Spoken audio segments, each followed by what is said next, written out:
fans, brews, and Broncos news. What's going on, Broncos country? Welcome to another edition of Bourbon, Broncos, and No BS. My name is Kevin, and I got David here with me tonight. Guys, we have a lot to talk about. We are going to share some final thoughts on the week one debacle that went down in Seattle. And then we are going to officially hit the mark halfway through the show and transition over to week two. David, did you know that in the Broncos facility there, they actually use 7:30 p.m. Mountain Time as the date they officially say, okay, it's week two. And that's because that's when we start talking about it. Obviously, right. No, that's we transition right with them. It's synergy. I think they call that it in is the world, Kev. It is. Well, when they play the podcast here over their loudspeakers, in the locker room and stuff, it makes us feel part of the family, Sure. So Sure. However, I am going to have to open up the show here, David. News to you as well. Breaking news to everybody. I'm going to have to leave the show, Bourbon Broncos and No BS, guys. I got a call today from Coach Payton, got brought in, and here we go. I'm a Bronco, guys. It's happening. So I have questions. Yeah, it's surprising to me too, right? Surprising indeed. I didn't think they let you wear glasses inside the helmet. That seems it was just for the picture. Sure. They didn't have the prescription cover lens yet. They had to order that special for me. So okay. Yeah.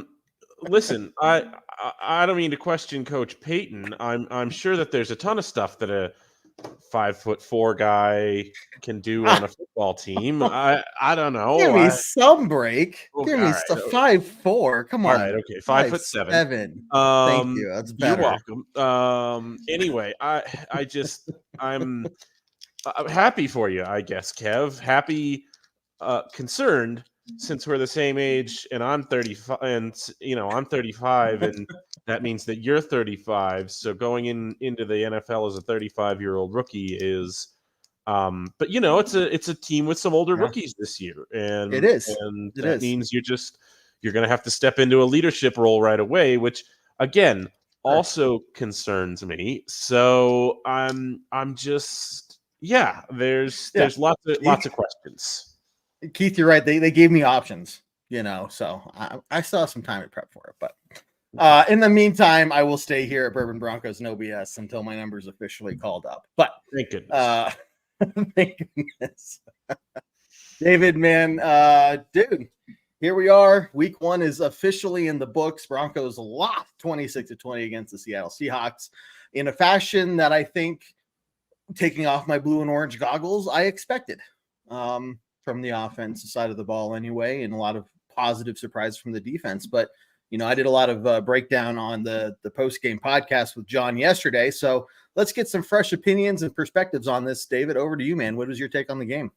Well, I have to own this one at the very least, which is that I was, and maybe it was an aspirational thing more than anything else, but I was at least hoping that Seattle's defense would come in not ready to play Mike Macdonald's style of defense just yet. I was hoping it would take them a little bit longer to come together, to learn a defense that does a lot of different things and is capable of disguising a lot of what it wants to do. And that did not happen. They were able to, I think, really confuse not just Bo Nix, but the entire offense. I thought that's why you saw Seattle be able to get so much pressure, despite not having, what I would consider to be top flight edge rushers, certainly in this game with Uchenna Nwosu out. And you saw that secondary just absolutely playing lights out. You saw that safety tandem be really, really good. Their new safety tandem working together for the first time this year. You saw them play really well up front, especially with the defensive tackles. Byron Murphy, the rookie, played really, really well at a position where it's really hard to step in your rookie season and contribute meaningfully. It just came together for the Seattle defense in a way that I was, again, maybe just hoping that it wouldn't have, but it did. And that really resulted in a complete dismantling of everything the Broncos wanted to do on offense. So let me ask you this, David. What would you, if you had to maybe pinpoint one or two root causes for why the offense just failed to really get anything going, except for maybe at the end of the first half and then during garbage time at the end of the game? Why was there no run game? Why were receivers going down basically 0 yards after contact? Like what was driving us to have to force Bo Nix to carry the weight of the team, which is what, you're right, led to the ultimate downfall. But why?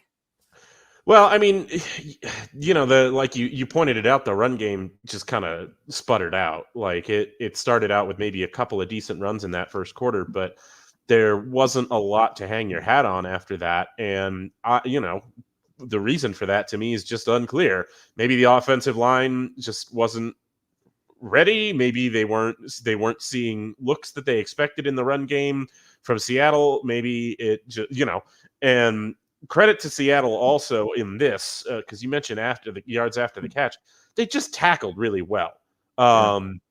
There wasn't a lot of separation for the Broncos receivers to begin with throughout the game, but man, the Seattle was able to tackle one-on-one in the open field incredibly effectively. And that really helped them kind of shut everything down.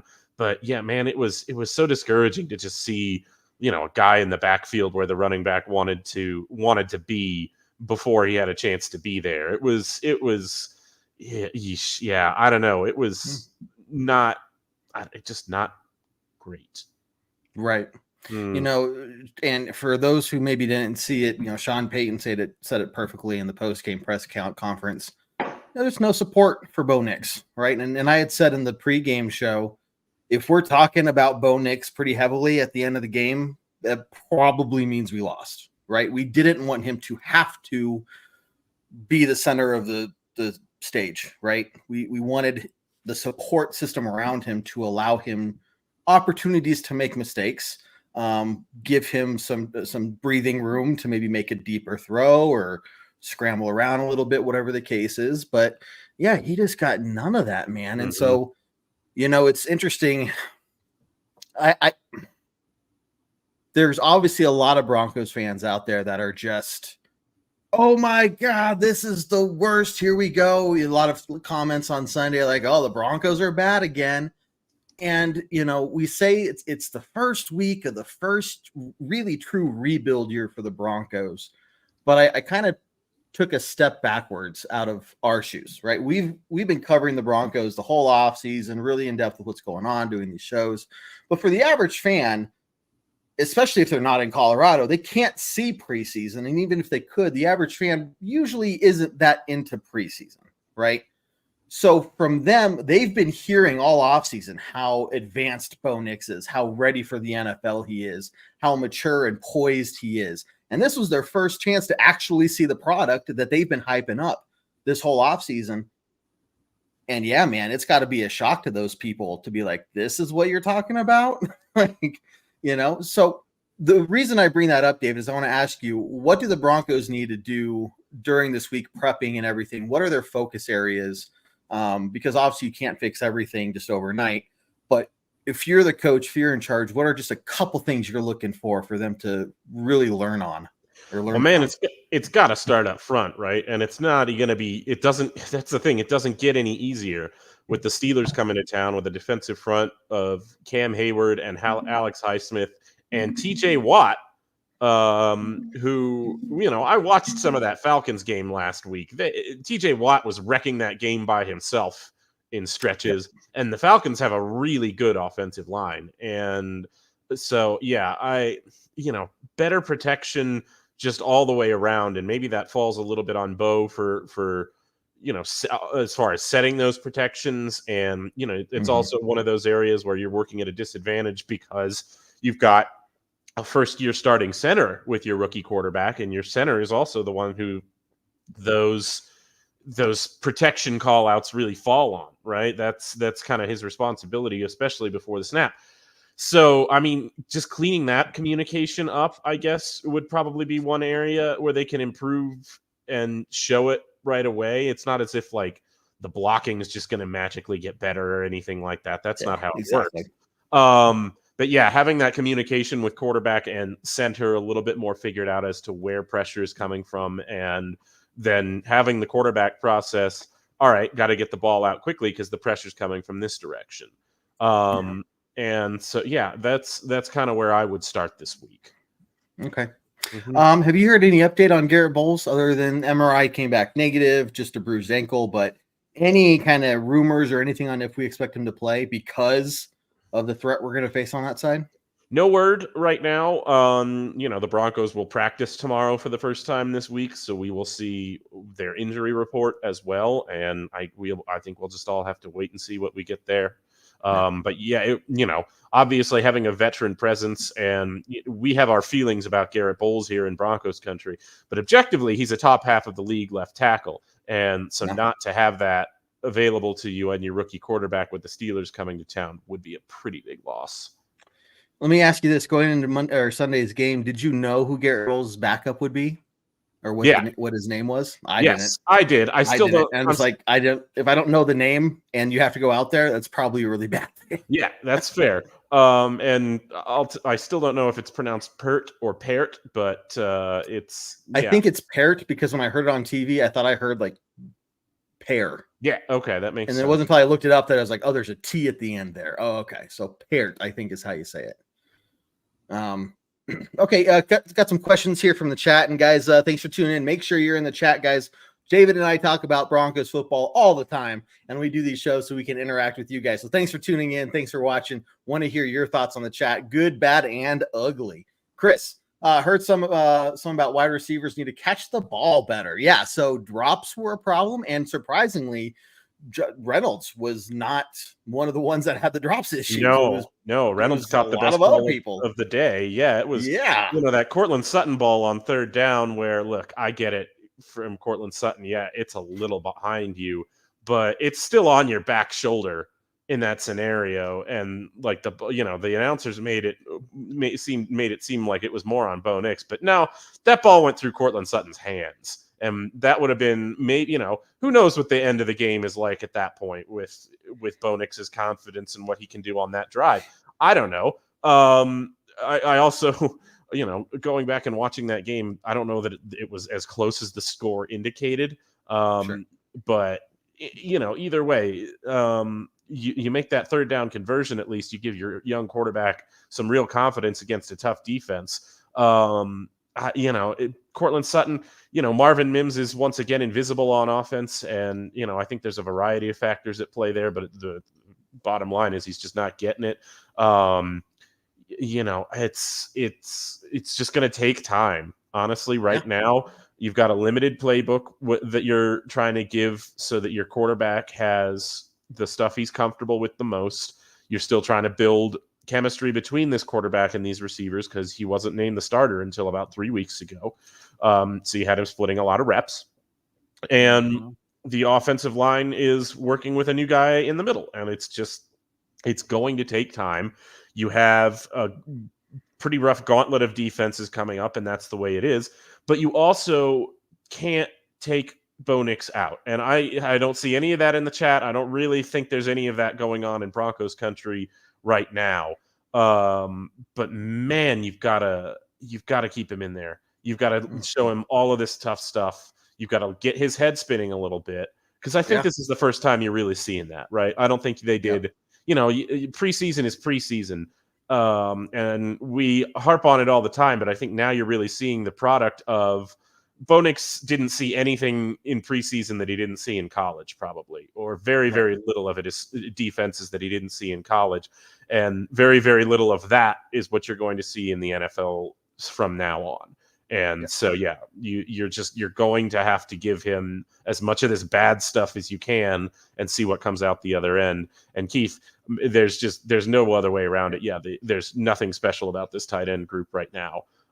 Maybe, Greg Dulcich got wide open on a play that Bo Nix couldn't take advantage of because he was already getting flushed to the other side of the field under pressure. But yeah, Adam Troutman is, I don't know, a C+ player at everything, blocking, catching.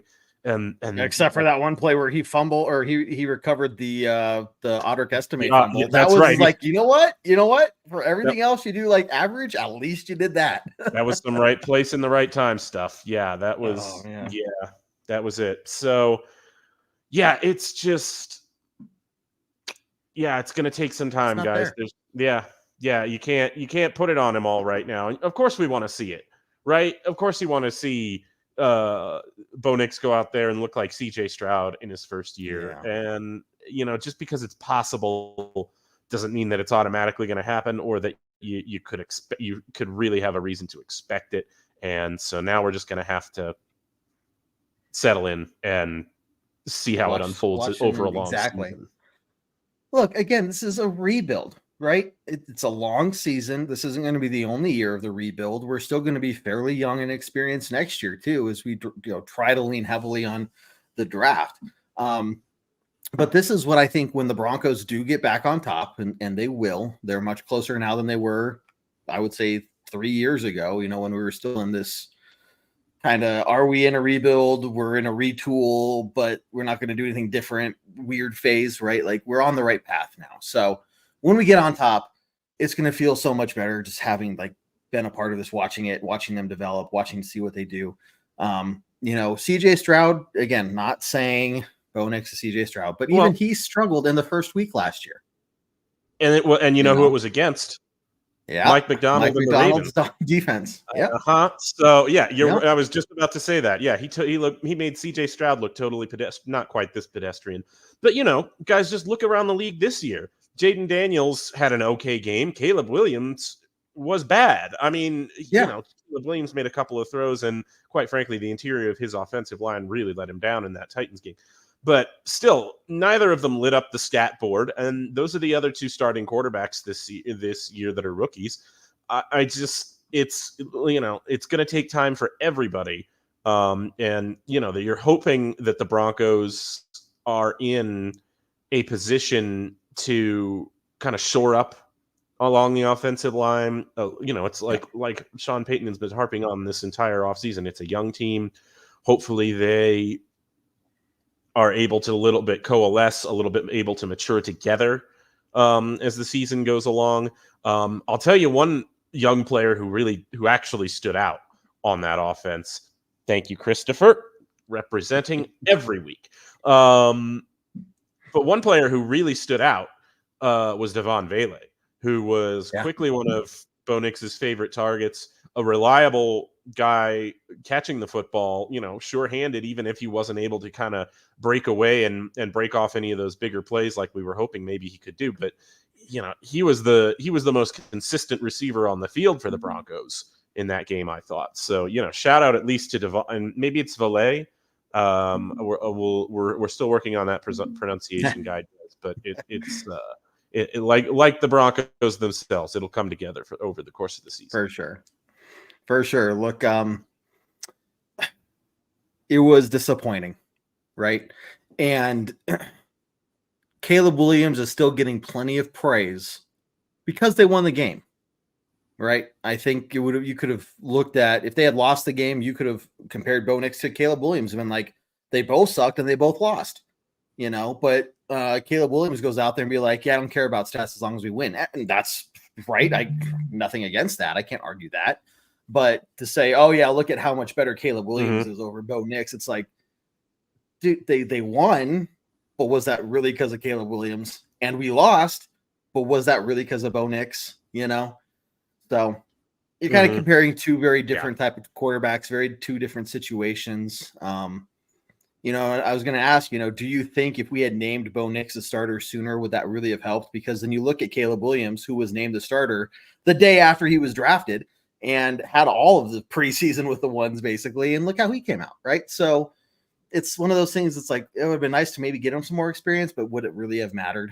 No. Maybe in the long run, but not initially. No, I don't think so. No, and it's just, we're gonna have to just see. It's like we were saying. But Sean Payton, to his credit, who has never had a starting rookie quarterback, came out and said it, took all of the blame on himself, or as much of the blame on himself as he could after that game. And I have to agree with some of the assessment that, man, that the team it didn't look well coached on offense to start with. And, sloppiness, I think, is something that you can fix over the course of a year. Again, it's such a young team. But yeah, that's something, maybe, we were talking a little bit earlier about things that we could maybe clean up. It wasn't, they had some penalties, but it wasn't sloppy, as in you were getting a lot of holds. There's a lot of false starts, illegal formations like that. It felt like the team hadn't really been coached on what to do against the specific defenses they were seeing. And it felt like there was really no answers for that.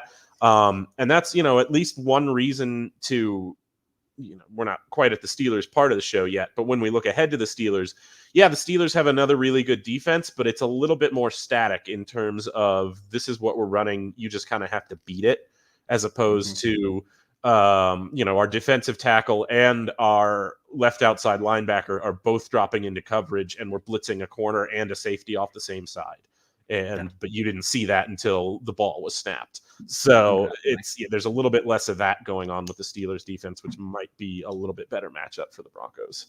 Plus, we'll be home. I think Bo Nix will be able to hear himself think, So I think it probably would have been, it's a better thing to have started in Lumen Field and then come home versus start home and then go to Lumen Field week 2, right? I think it's okay, maybe things will settle down a little quicker for him. Now, before we go over to the Steelers game and officially start week 2 here at Bourbon Broncos No BS, we are going to cover something we haven't talked about yet, the defense. And holy crap, right off the bat, a sack, second play, interception. We had some struggles with the run game there in the second half, but going back to everything I was reading from Seattle, Broncos have no pass rush, blah, blah, blah, blah, blah. You think the rest of the league is going to take us a little more seriously now, man? Oh, boy, absolutely. I think they were able to get pressure with 4 pretty consistently against that Seattle offensive front, which was really encouraging to see. Jonathan Cooper having a really good day. I don't know if he ended with a 1.5 sacks or if he got 2. But he had a great day. Zach Allen was constantly in the backfield. Jonathan Franklin Myers was constantly in the backfield. Malcolm Roach had a couple of really good run stuffs. And like you said, in that second half, they were on the field so often, and I think it just kind of wore them down. Especially first game of the season, you're going to get a little exhausted if you're just on the field constantly. But yeah, so far so good on early returns on that defense. Chris mentioned Riley Moss, and I got to give Riley Moss a lot of credit. Honestly, I thought he played really well, and they completed some passes on him, no question. But man, outside of a couple of them, like every pass that was completed on Riley Moss, he was in great position, and Geno Smith and Tyler Lockett just arrowed him. Right. The ball was on the perfect shoulder. The receiver made the perfect adjustment in the air to get to it. It was clearly a case of this quarterback and this wide receiver know exactly what they're doing with each other at all times, and they know what each other likes. And Riley Moss was the victim of that a couple of times. But I think you have to be mostly encouraged from what you saw from Riley Moss. I don't think he's going to be a complete liability out there this season, which is something that, frankly, across from Pat Surtain is an upgrade over what he's had to work with on that side of the defense for the most part. Yeah, thinking if this is Riley Moss's ceiling, okay. Not a liability, like you said. Probably going to get some passes through, but you're exactly right. He was in a good position. He was there to make a play. They were right there. Some of the connections they made were just spot on. Beautiful, right? What about JL Skinner here? Christopher asked about him as well. Thoughts, man? Yeah, I don't know if JL Skinner is going to get any more run on defense. They did run Devon Key out there at least a couple of times that I saw. But JL Skinner did make a couple of big plays on special teams. He was there in, I think he recovered the fumble in the first half. And then he also, I believe, was there when Tremont Smith picked up the ball as he was jumping into the end zone. He tossed it back to JL Skinner. So already proving his worth on special teams, which is, it suddenly feels like forever since the Broncos were terrible on special teams, but it was only a couple of years ago. And so it's nice to see that they are continuing to develop really good special teams players that you feel comfortable with because of the playmaking ability that they've already shown, stepping out onto the field on defense if they have to. Yeah. Let's see what another takeaway from the defense that you saw, and maybe something you'd like to see them definitely, bring over into this next week's game. Just pressure with the 4-man front. That's, if you can do that, and if you can drop 7 guys into coverage consistently on passing downs, that is going to be really key, especially against if you're playing Justin Fields, who, as we saw against Atlanta, didn't pass into the middle of the field at all. It's not what he's like Russell Wilson in that way. It's not what he likes to do. It's not what he did at all against Atlanta. So if you can drop 7 guys into coverage and not have to worry about over the middle of the field routes because you're getting pressure with 4 consistently, that's going to be a big, big help for the Broncos. Yeah. It was fun to see them go out and start so strong, right? I don't think you're gonna expect to see any 70 burgers placed on us this year, right? I think there's one of the things that I'm concerned about, and we saw it just that one play this last week. Geno Smith took off for that touchdown. And I think it is, here we go. I need an alarm bell or something to go off. I can hit and say, boom, it's week 2, guys. Let's move on to the Steelers coming to town this week. Before we start talking about it, make sure you hit subscribe on our YouTube channel. We just hit over 600 subscribers. So now we are on the path to 700. Let's get there, guys. If you're going to the game on Sunday, hit us up, go over to the tailgate with the flag man in the back of lot C. We'll be there having a real good time. So make sure you check us out there and come hang out. Yeah, man, it's going to be opening weekend, fun stuff, beautiful weather. It looks like, yeah, we got to worry now about Justin Fields. As much as I wanted to spend this half hour just ragging on Russell Wilson, his high knees and letting him cook things till they're charbroiled and burnt to a crisp, but we can't. We have to focus on Justin Fields, and this is a guy that has more struggles when it comes to passing, but can definitely run the ball. So with this Broncos defense, what can we expect in terms of making sure they're containing Justin Fields back there? Well, and it's, we were just talking about it a little bit, but if you're rushing for, just don't get too far up the field, right? You've got to kind of stay a little bit more disciplined in your rush lanes with a quarterback like Justin Fields because of his playmaking ability with his legs. And because if you try to push past that tackle or whoever's trying to block you a little bit farther and get around the edge of them, you're probably going to leave a gap that Fields is going to be able to run right through. So yeah, we've got to be careful about that. And be judicious with your blitzes. Vance Joseph is obviously not afraid to blitz. He showed that against Seattle.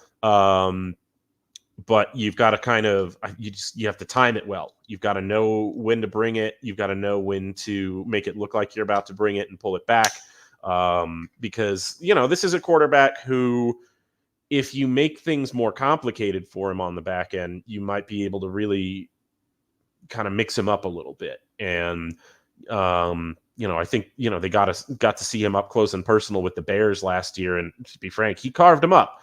But I don't expect that to be the case this week. I think they're going to get a little bit more on him. And I think we're going to have a chance to really confuse and befuddle the Steelers on defense. We'll see. For sure. Mm-hmm. Gary, yes, beer and brats for everyone at the Flagman tailgate. Actually, I don't know what food they're bringing, but whatever food they have will be there for everybody. So Gary, come on out as well, even if you don't go to the game. Now, David, I don't want to stomp on your toes too much here, as you get ready for the pre-game podcast later on this week. So don't feel like you have to go totally in depth here, but are you happier with Justin Fields starting over what's his face that I already forgot? Wilson, because I don't like him. Anyway, what do you think? I mean, it takes a little bit of the pressure off considering that the Broncos just went out there and kind of laid an egg in week 1. So if that happens again in week 2, at least you don't have to put up with all of the, oh man, you got beat by Russ, and Sean Payton just put so much of the blame on Russ this offseason, et cetera, et cetera. True. So I guess from that perspective, but on the other hand, I gotta say, I don't know that Russ has much left, and so to see him go out there, I don't think that he would have made so many crazy plays against the Broncos if he were out there that he would have beaten us by himself. Right. So that's what I'm thinking. But okay. Mm-hmm.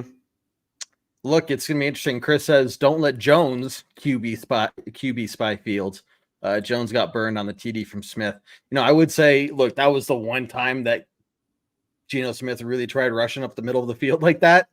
I don't think we were really expecting that from him. Versus Fields, I think you're expecting there's a much higher likelihood of him relying on his legs, right? Yeah.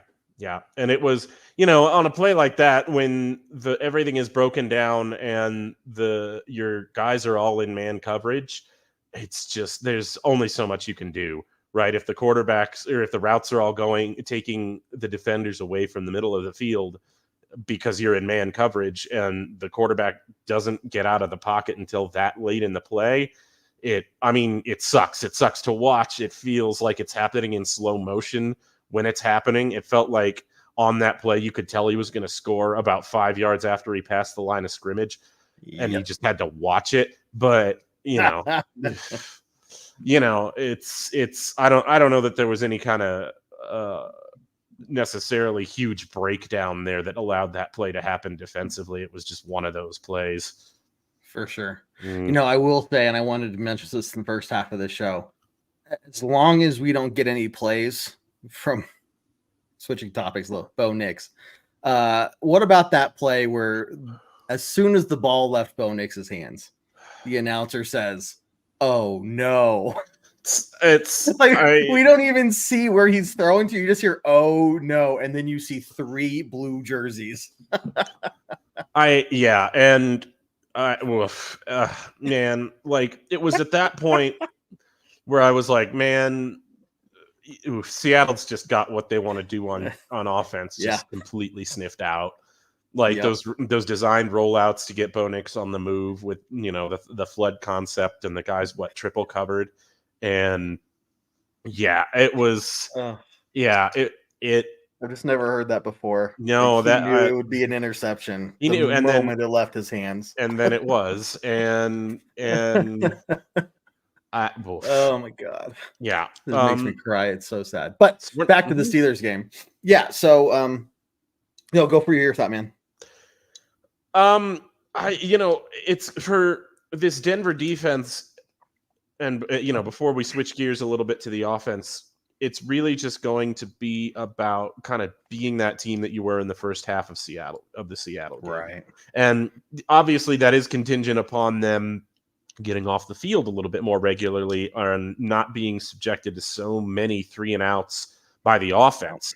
But you can't let Najee Harris get going with a head of steam. You can't let the Steelers offense get under your skin. And you've got to make sure that what Justin Fields wants to do, and you can take that first thing away from him. George Pickens is going to be a challenge, but I haven't met the receiver that Pat Surtain can't at least go toe to toe with, if not completely dominate. So and outside of that, it's going to be I think a little bit tougher sledding for Pittsburgh on offense.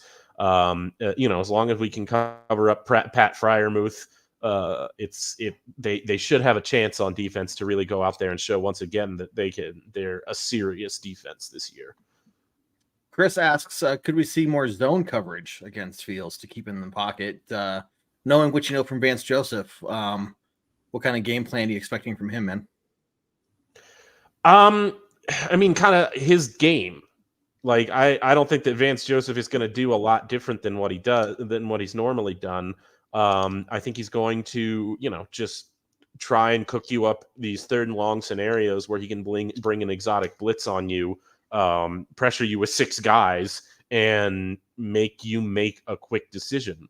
And frankly, I don't think that's necessarily a bad strategy against Justin Fields. Just again, as long as you've got a guys who are back there and ready to see him run. As long as you've got pass rushers who aren't getting too far up the field and creating big gaps for Justin Fields to run through. That's really what's going to be key. I like it. What else from the Steelers defense? I know we've talked a lot about the pass rush, maybe about some of the run defense, but anyone else on the Steelers defense that kind of has you worried, or any position groups that has you like, okay, this is something that we really need to focus on and overcome for us to have a chance to win? On the Steelers defense?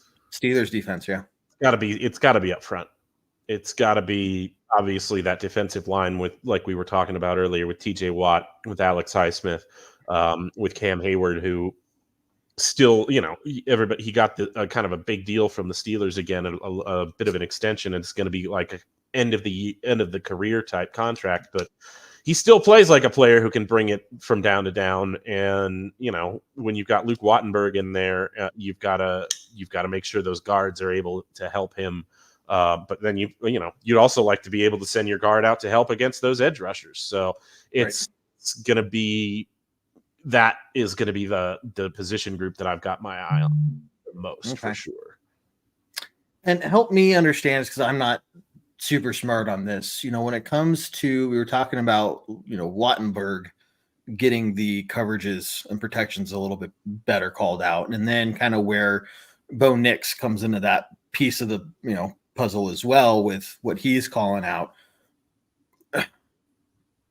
I guess, is that something that Bo Nix can be very heavily involved with helping out, or is this really something that Wattenberg has to figure out kind of on his own, or is this game time they can adjust how they're doing it and maybe more 50-50? I just don't know really what goes on in those conversations. Yeah, I'll be honest, I don't know either. It's probably on the coaches as well, as much as anything, because like we said earlier, you've got these 2 young players. So it's going to be as much on Zach Strief and Sean Payton to make sure that these guys are on the same page going into the game as it will be for them to go out there and execute it on the field. Right. Yeah.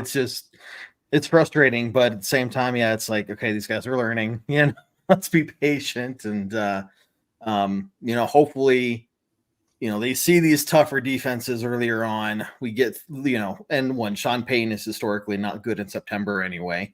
But, when we get to maybe more decent stretches of the season, things calm down. They kind of get in a rhythm, right? And we can see things turn around, kind of like we did last year, right? They went on that 5-game win streak.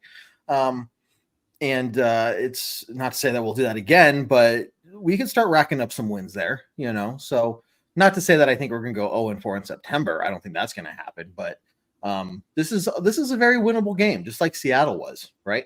And I think this time we have the cards stacked in our favor a little bit more because we're the home team, because of the environment we played in now compared to what we're going to play in.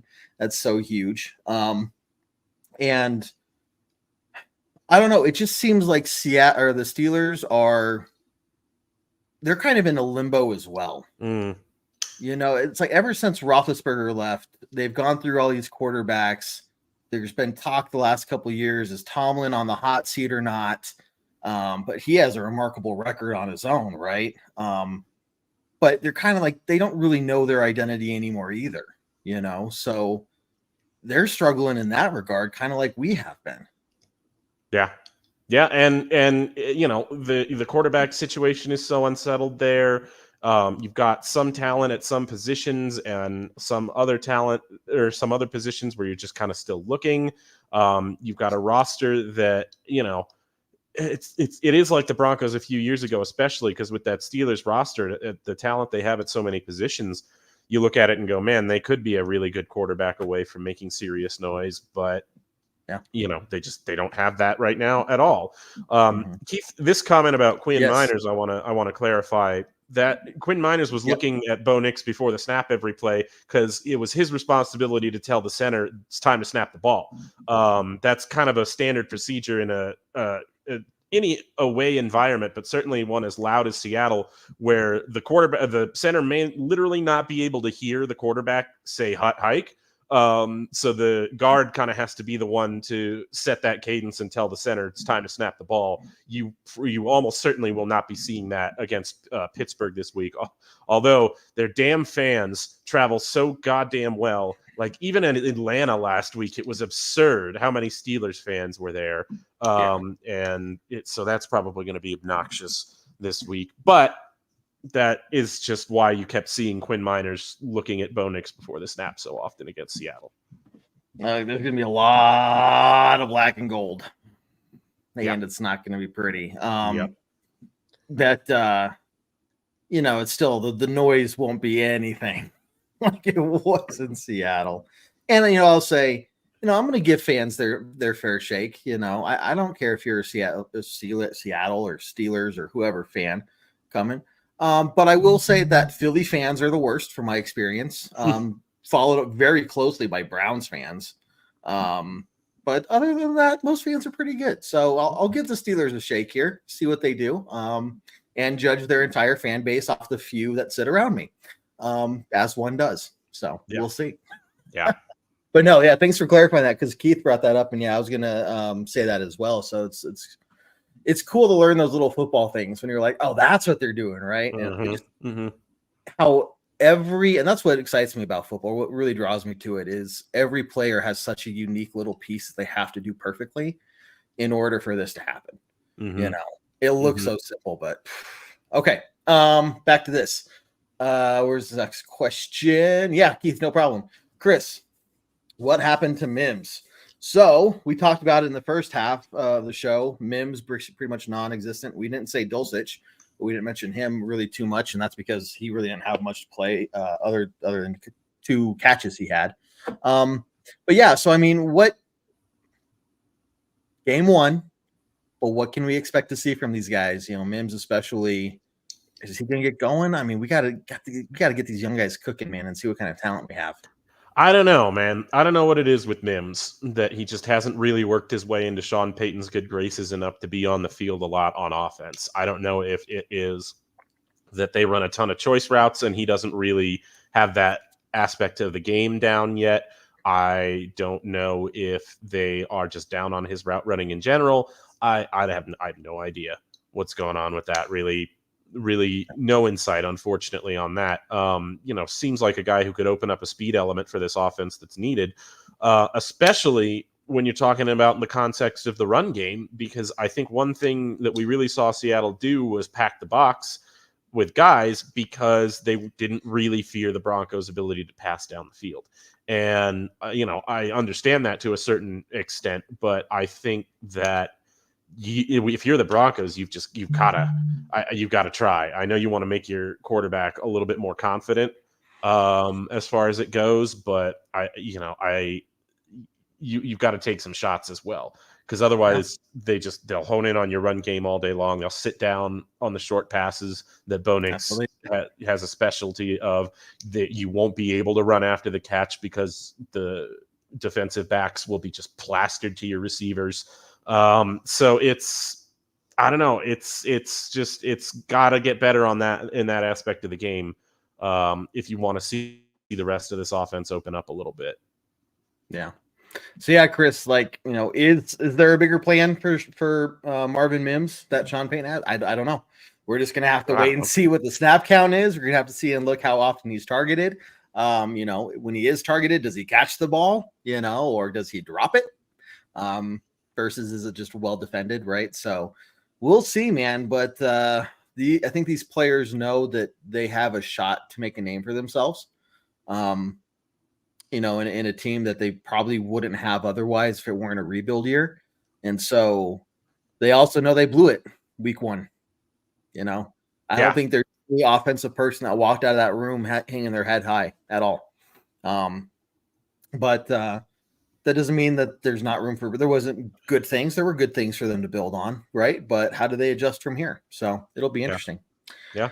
Clayton, keep that ground pound game going and let Bo use his legs. Yeah, that's one big one for me. Is I expect Bo Nix will maybe be a little more quicker to rush out of the pocket, just especially if Garrett Bowles isn't playing, right? And he's really sensitive to any left side pressure that's coming his way. So he doesn't get blindsided from behind, because that's the last thing we need. So I don't know about you. I would expect, if I'm Sean Payton, I'm gonna be like, hey, trust your legs a little bit more this game. You know, I think they may. I'll go a step further and say they may cook up some more designed runs for Bo Nix this game. I'd be great with that. With an aggressive defensive line like the Steelers have, and with your kind of traditional run game a little bit stifled against Seattle last week, maybe that's one aspect that you have going for you in this game, that you kind of try and get Bo Nix going one way when the entire defense thinks he's going to go another way. So maybe that's part of the answer here. Good question, Clayton, and good to see you here again, man. Clayton with the blank comment, which we know means sending some stars. So I'm not gonna, say that you have to send us money, but David is trying to buy a new pet alligator. He has a little alligator farm. He's telling me that he lost one recently. So did you ever find that, by the way, or is there still a loose alligator out there? I mean, lost, find. These are words, Kevin. Just words. They're so hard to define. Who knows what words really are? I couldn't possibly. It's subjective. That's right. Somebody knows where it is, right? He knows where. He or she. I never got a straight answer on that, but that alligator knows where it is. I will say that much. You check that. Do you lift it? I don't want to go there. Anyway, look, David, either way, involved. I don't need that. Either way, David needs some money for a new alligator. So if you want to donate to us, by all means, we just appreciate your support. Clayton, you're always a great fan. Glad to see you here today. Okay, guys, we're going to start closing out here. I think we're kind of talked out of most of it. We'll do some closing thoughts. Really quickly, first off, Keith here with your comment on Estime. Yes, second time he fumbled, but I will say, and we talked about it earlier in the game, that was just a really well smacked ball. Like that, the defender just punched that thing out perfectly. I don't think it was anything Estime was doing wrong, other than maybe flying through the air. Yeah, but, he was okay. I like the energy, but it's not. I don't think it was a scenario where he was being careless with the football. It's like you said, it just got swatted at the perfect angle, and that it do be like that sometimes. I don't think Estime had a fumble in college, so I am hopeful at least that this does not turn into a long-term ball security problem. Yeah. But Clayton, I think this will be a truly different team on Sunday. Let's go. Okay. Hey guys, remember, make sure you're subscribed to our YouTube channel if you want to get all the latest information from us, the latest videos and content we post out to you guys. The post-game podcast is up and live on iTunes, Spotify, Google Play, Stitcher. If you missed part of this conversation tonight, we'll put it up on those podcast platforms as well. Later on in the week, David and Spotty breaking down the upcoming game against the Steelers in the pre-game podcast from Bourbon, Broncos, and OBS. So make sure you're checking us out there and subscribing to those podcast platforms as well, so that you can get notified when we post the next episode. And then, game day. I think either David or Spotty is going to take the pregame show as well as the halftime show. So we'll be live on Sunday as well for that, guys. And it's going to be great. Just, man, I will say that even bad football is better than no football. At least we got the Broncos playing, The sweet, horrible pain of watching your football team lose and then knowing that your only alternative is no football. I will say two of the top moments from Sunday was after we hit 10 points, and your comment was, this is the stupidest way to get to 10 points. That was a winning comment. And then just about, third quarter, I was like, oh, yeah, this is what it's like to feel as a Broncos fan. It's been so long that I remember now. So,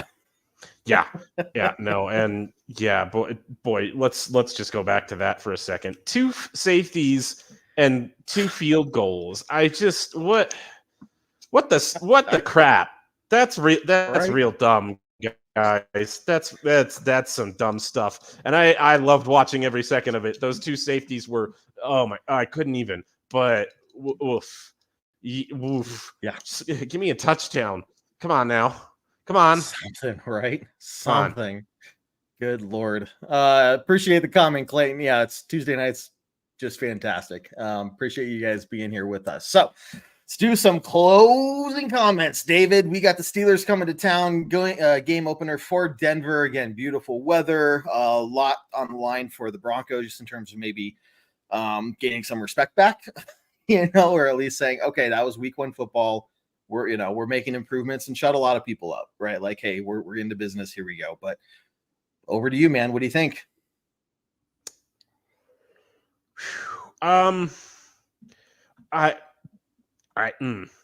Listen, Broncos country, come here. Closer than that. Too close. Too close. Back it up to there. Okay. Guys, I don't want to seem like the guy who is just like, it'll get better, even though I'm not offering you any reasons that it'll get better or any proof. But I do really think this is going to be one of those seasons that you have to ride out until the end. I think it's going to be, it's going to look, when the record gets to the end of the season, it's going to look a lot like the last 5 years, just in terms of, I don't know that they're going to be on the plus 500 side of the ledger there. But, again, and we talked about our season goals before it started, right?